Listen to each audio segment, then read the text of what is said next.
E aí, segundo ano, tudo certo? Vamos lá para mais um tema de ética cristã?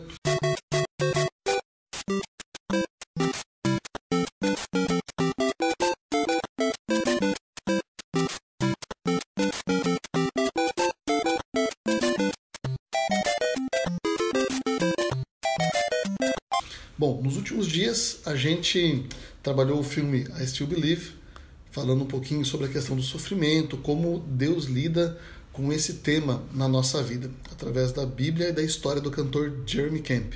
Em seguida, a gente teve a nossa primeira semana de oração online, ok?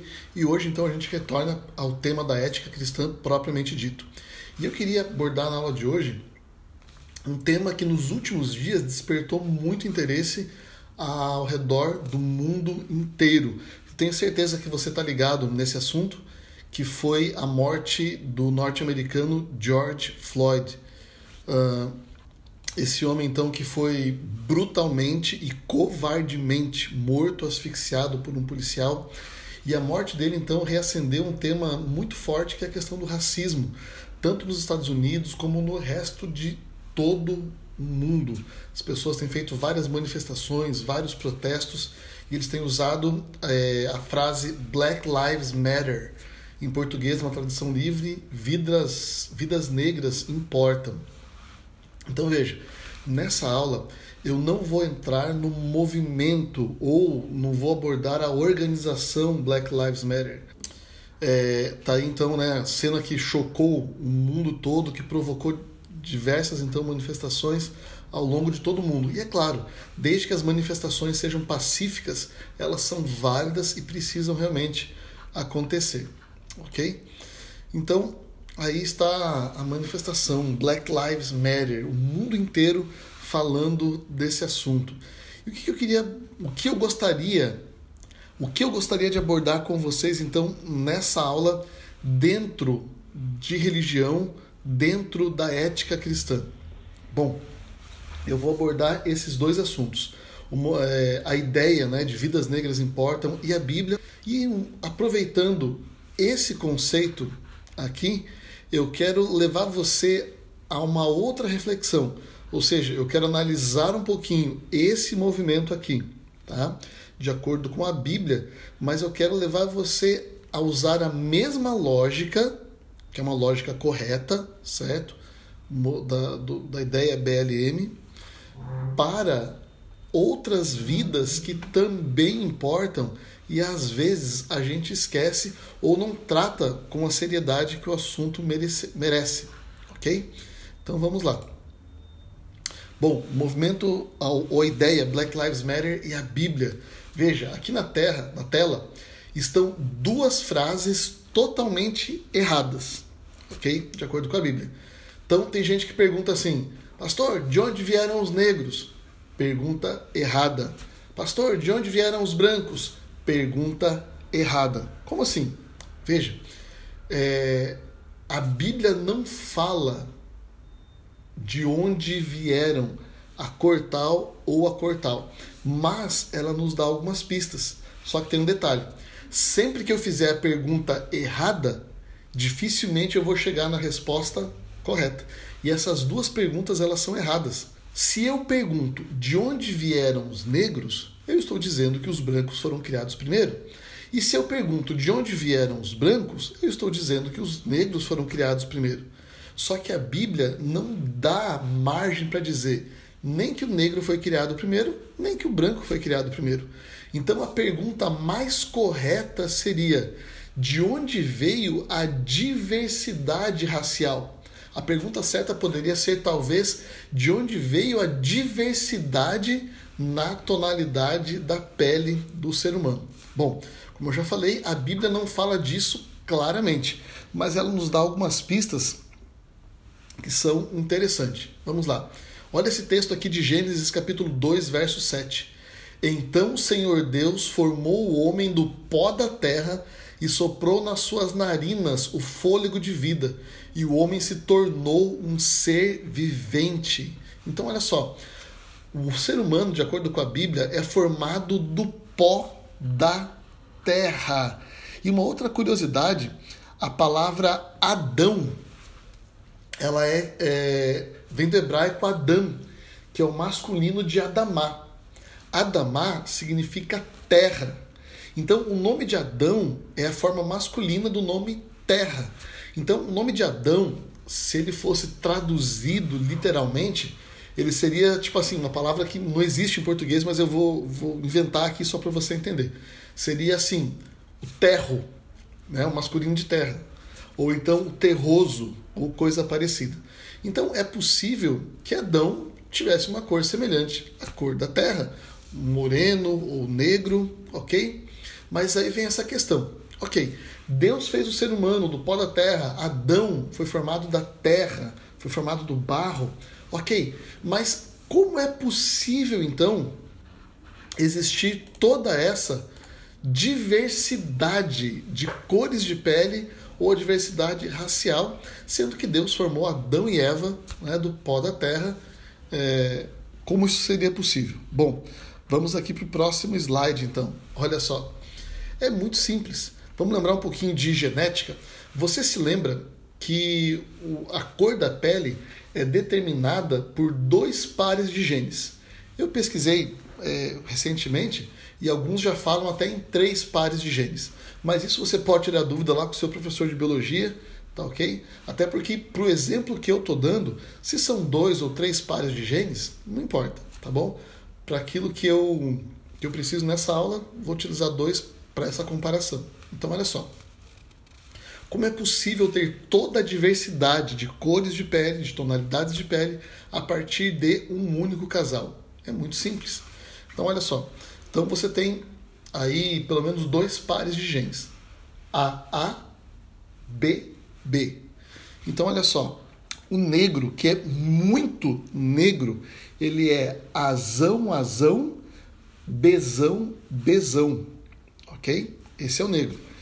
E o branco, que é bem branco, que é o branquelo, né, que a gente brinca de vez em quando, é o azinho, azinho, bezinho, bezinho. Certo? Então dá uma olhada aqui nesse quadro. O mulato claro é aquele que tem pelo menos um gene, certo? Dominante. Ok? Então, não importa se é o primeiro A, não importa se é o segundo A, não importa se é o primeiro B ou se é o segundo B, ok? Então, esse é o mulato claro, que está representado por esses cruzamentos aqui. O mulato médio é o mais comum. Por quê? Porque ele precisa de 2 genes dominantes. Então, não importa se é o primeiro A, se é o segundo A, se é o primeiro B ou o segundo B, ele tem que ter 2 genes dominantes. Ok? Aí vem o mulato escuro, que tem pelo menos 3 genes dominantes, e o negro, então, como a gente já falou, que tem os 4 genes dominantes. Então é muito simples. Vamos supor que Adão seja negro totalmente dominante, azão, azão, bezão, bezão. E Eva seja azinho, azinho, bezinho, bezinho. Ok? Então os filhos deles podem apresentar toda essa gama de tonalidades de pele. Ok?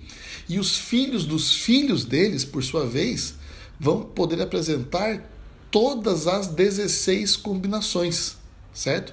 Se Adão fosse negro e Eva branca, ele totalmente dominante e ela totalmente recessiva, então a gente teria aqui 14 tipos de combinações. Agora, e os filhos dos filhos deles, aí sim, nós poderíamos ter novamente 16 combinações. Agora, se Adão e Eva, os dois fossem mulatos médios, então logo na primeira geração nós poderíamos ter todas essas 16 combinações, variando desde o branco absoluto, né, com todos os genes recessivos, até o negro com todos os genes dominantes, tá bom? Então, pergunta errada: de onde vieram os negros? De onde vieram os brancos? Pergunta certa: de onde veio a diversidade nas tonalidades de pele? A gente explica muito fácil, de maneira muito fácil, através de um simples exemplo de genética, ok? Continuando aqui então. Só que, quando veio o dilúvio, de acordo com a Bíblia, então toda a raça humana foi extinta e ficaram apenas os filhos de Noé, Sem, Cão e Jafé. Acontece que os filhos de Cão foram habitar na região que hoje é conhecido como a África. E, gente, o fato de haverem injustiças com negros e o fato de que os negros tenham sido injustiçados ao longo do tempo não tem a ver com nenhuma maldição e não tem a ver com nada da Bíblia, ok? O que a Bíblia diz? Que os filhos de Cã, que deram origem ao continente africano, né? A origem, o povo que tem uma concentração maior de pele negra habita na África. Agora, o fato de haverem sido escravizados, injustiçados e oprimidos não tem nada a ver com a Bíblia. Tem a ver, sim, com a simples existência do pecado na história, tem a ver com o erro, né, do ser humano ao longo do tempo. Então, eles foram, sim, os descendentes de Cã, para a África, povoaram a África, né, sofreram várias injustiças, mas isso tem a ver com a maldade humana e não com a Bíblia, com maldição, com coisa parecida. Quem fala isso está por fora, e se você quiser a gente pode estudar isso com mais detalhes em outro momento. Ok? Veja, nos dias da Bíblia ou do Novo Testamento, a questão da cor da pele ela não era tão trabalhada, tão discutida, né, como questão de preconceito. Mas a origem da pessoa, essa sim, era uma grande questão de preconceito. Então, por exemplo, os judeus tinham preconceito contra aqueles que não eram judeus, ok? Ou contra quem era romano, especificamente porque dominava e oprimia o mundo. Então, veja, a Bíblia não fala de um racismo de pele, mas ela fala de um preconceito de origem. Então, o princípio aplicado pela Bíblia é o mesmo para a gente ter uma resposta nos dias de hoje. Olha só o que esse verso bíblico diz. Gálatas 3, 26 a 29. Todos vocês são filhos de Deus, mediante a fé em Jesus Cristo, pois os que em Cristo foram batizados, de Cristo se revestiram. Não há judeu, nem grego, nem escravo, nem livre, homem, nem mulher, pois todos são um em Jesus Cristo. E se vocês são de Cristo, são descendência de Abraão e herdeiros segundo a promessa. Olha só que texto bonito, né? Todos nós somos filhos de Deus. Não importa a nossa cor da pele, a nossa posição social ou a nossa origem. Não existe judeu nem grego, não importa se você é homem ou se você é mulher. Todos nós somos iguais em dignidade diante de Deus. E isso aqui é incrível. Olha só, outro texto, Romanos 10, versos 12 e 13. Não há diferença entre judeus e gentios, pois o mesmo Senhor é Senhor de todos e abençoa ricamente todos os que o invocam, porque todo aquele que invocar o nome do Senhor será salvo. Todos, não importa se você é negro, branco, asiático, não importa a sua posição social. É interessante porque nessa luta sobre as questões raciais, nós temos alguém muito importante. O nome dele, Martin Luther King. Ele é pastor, ou foi pastor da Igreja Batista nos Estados Unidos, e ele ficou conhecido no mundo inteiro pela sua luta pacífica a favor dos direitos civis, da igualdade entre negros e brancos. E ele tem um discurso famosíssimo, que por sinal é muito lindo, onde ele diz, I have a dream. Eu tenho um sonho. E ele fala então do sonho que ele tem, que os filhos de todas as origens, de todas as cores, né, de todas as raças possam brincar juntos e que o mundo aprenda finalmente a viver em igualdade, né, na questão da dignidade, ok? Então, eu não vou entrar em maiores detalhes aqui sobre Martin Luther King, mas se você quiser pesquisar, conhecer mais, ouvir o discurso dele, a gente não tem nenhum vídeo do discurso na íntegra, mas você pode encontrar vários trechos aí e é muito lindo, vale a pena você parar para pensar. Então veja, Black Lives Matter, vidas negras importam, mas eu queria usar essa mesma lógica e chamar a sua atenção para um outro tipo de vida que também importa e muitas vezes tem passado desapercebido, certo? Eu pesquisei aqui, encontrei o Children's Lives Matter, ou seja, as vidas das crianças importam. Então veja, eu não quero usar isso aqui para criticar o Black Lives Matter, muito pelo contrário, eu quero adicionar vidas negras importam a outros tipos de vida que também importam, como por exemplo a vida das crianças. Existe um grande movimento no mundo hoje chamando atenção para a legalização do aborto, por exemplo.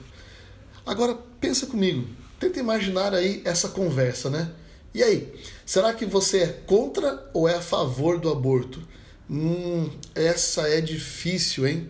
E muita gente, para defender o aborto, tem usado a seguinte hashtag ou o seguinte slogan: meu corpo, minhas regras. Gente, eu não vou falar aqui da questão do corpo feminino ou do feminismo ou da relação sexual, da questão da mulher. Não vou falar disso, mas eu preciso usar essa frase para focar em um dos pontos que ela defende, que é a questão do direito da mulher de abortar.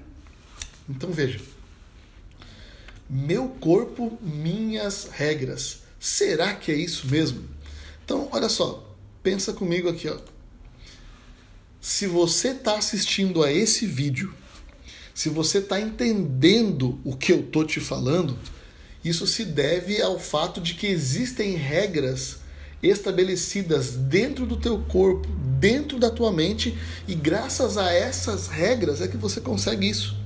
Se você crê na evolução, então essas regras que permitem a você estar vivo e compreender o que eu estou falando, se você crê na evolução, essas regras são fruto de milhões e milhões de anos. E não adianta você falar meu corpo, minhas regras, porque você não vai conseguir mudar essas regras do teu corpo que foram ganhadas aí ao longo de milhões e milhões de anos. Agora, se você acredita em Deus, você crê então que a compreensão é também uma dádiva que Deus te deu, então veja, existem regras dadas por Deus para quem crê na criação. E você não consegue mudar essas regras simplesmente com uma hashtag ou com uma frase de efeito. Não adianta nós falarmos coisas que não tem nada a ver com a realidade. Por isso que eu coloquei aqui, meu corpo, minhas regras. Sério mesmo? Tenta pular do alto de um prédio para ver se a regra ou a lei da gravidade não se aplica ao teu corpo. Sabe, gente? Será mesmo que o meu corpo são as minhas regras? Ok, em algumas coisas pode ser. Não estou tirando aqui a liberdade. E antes que alguém me critique, eu já digo. Nos casos de estupro, por exemplo, a culpa é sempre do criminoso. Não importa se você está com burca, não importa se a mulher usou minissaia ou se ela está nua, não importa. A culpa é sempre do agressor, ok? Mas na questão do aborto, será realmente que é verdade essa questão? Meu corpo, minhas regras? Então vamos lá. Um detalhe importante aqui que eu preciso colocar antes de avançar, tá bom? Eu não estou falando aqui dos casos de aborto em mulheres que foram violentadas, estupradas. Eu não estou falando aqui dos casos de aborto em que é preciso escolher entre a vida da mãe e a vida do filho. E eu também não estou falando dos casos de aborto que tem a ver com má formação do feto, ok? Com deficiências gravíssimas no feto, tá bom? Esses 3 pontos eu vou deixar para a gente conversar pessoalmente quando voltar à aula presencial. Eu estou falando aqui daquele casal de jovens ou adultos, não importa, que usou a sua sexualidade de maneira totalmente irresponsável. Fez sexo, não está nem aí com as consequências, agora ela engravidou, e qual a melhor forma de acabar com tudo isso? Abortar. E muita gente defende o uso do aborto dizendo meu corpo, minhas regras, dizendo que a mulher tem o direito de abortar, não importa o que aconteça. E para essas pessoas, para esse grupo específico, eu lembro o seguinte: o seu corpo, suas regras, faça dele o que você quiser. Mas a mulher tem o privilégio de carregar um outro corpo dentro do corpo dela. Então veja, no seu corpo você faz o que você quiser, mas o corpo de outra pessoa não é seu corpo, não é a sua escolha. Veja, a Bíblia nos lembra, lá no Salmo 139, tu criaste o íntimo do meu ser e me teceste no ventre da minha mãe. Eu te louvo porque me fizeste de modo especial e admirável. Todas as suas obras são maravilhosas. Digo isso com convicção. Meus ossos não estavam escondidos de ti quando em secreto fui formado e entretecido como nas profundezas da terra. Os teus olhos viram o meu embrião. Todos os dias determinados para mim foram escritos no teu livro, antes de qualquer um deles existir. Então olha que lindo que o salmista coloca pra gente. Ele fala de maneira poética, olha, eu fui formado no ventre da minha mãe. Deus é como se estivesse fazendo uma obra de arte, uma escultura ao permitir a minha formação. Portanto, queridos, a gente não deve concordar com a morte de alguém que não pediu para existir. A gente não deve concordar com a morte de alguém que não pediu para nascer ou para ser feito. Portanto, Black Lives Matter, é claro, as vidas negras importam, mas as vidas das crianças, a vida de um feto, que é um ser humano, também importa. Eu gostaria de convidar você para fazer na sua vida essa reflexão, ok? E veja que então, o que mais a gente preparou. Finalmente, então, todas as vidas importam. E eu não estou usando essa frase para criticar o movimento Black Lives Matter. Não, eu estou adicionando, lembrando você nessa aula que outras vidas também importam. E eu encerro essa aula com o texto de Mateus capítulo 6, versos 9 e 10. Vocês orem assim: Pai nosso que estás nos céus, santificado seja o teu nome. Venha o teu reino, seja feita a tua vontade, assim na terra como no céu. Gente, Deus é nosso Pai. Não importa se é um feto, se é uma criança, se é um adulto. Não importa a cor e nem mesmo a origem de uma pessoa. Deus é o Pai de todos nós. E, gente, diante das injustiças como essa cometida contra o George Floyd, contra tantas outras pessoas, eu lembro o seguinte: a gente fica revoltado às vezes, né? Porque nem sempre a justiça atua como nós gostaríamos. Mas olha só: pois todos nós devemos comparecer perante o tribunal de Cristo, para que cada um receba de acordo com as obras praticadas por meio do corpo, sejam elas boas, sejam elas más. Gente, um dia o verdadeiro juiz vai julgar tudo. E quer saber de uma coisa? Aquelas pessoas que cometeram as injustiças, elas serão responsabilizadas por aquilo que elas fizeram. Não importa se o criminoso está usando uma farda policial ou militar. Não importa se o criminoso é um juiz usando uma toga. Não importa se o criminoso é um político usando terno e gravata. Não importa se o criminoso é um líder religioso disfarçado, na verdade, de líder religioso, usando a Bíblia para cometer as suas atrocidades e tirar dinheiro das pessoas. Né? Existem os sérios, como Martin Luther King e tantos outros, e existem aqueles que usam, às vezes, que usam a Bíblia como uma arma para cometer o seu crime. Não importa se são pessoas civis, não importa se são pessoas armadas ou pessoas desarmadas, pessoas dos bairros de luxo ou pessoas da periferia. Deus julgará a todos. E finalmente, nesse dia, todos pagarão por aquilo que cometeram, seja de bom ou seja errado. Portanto, eu quero convidar você a essa reflexão. Vidas negras importam, as vidas das crianças importam. E por fim, queridos, todas as vidas importam. Vamos orar? Querido Deus, nosso Pai amado, eu quero te agradecer, porque para o Senhor todos nós somos importantes. E Cristo morreu para salvar a todos nós e para devolver a nossa dignidade. Por isso eu peço a tua direção sobre a nossa vida, a tua bênção, e que o Senhor nos ensine a respeitarmos o nosso próximo, independente do sotaque, independente da cor, da origem ou da classe social. Que o Senhor nos abençoe com a tua graça, por Jesus. Amém. Valeu, galera. Um abraço. Até a próxima aula.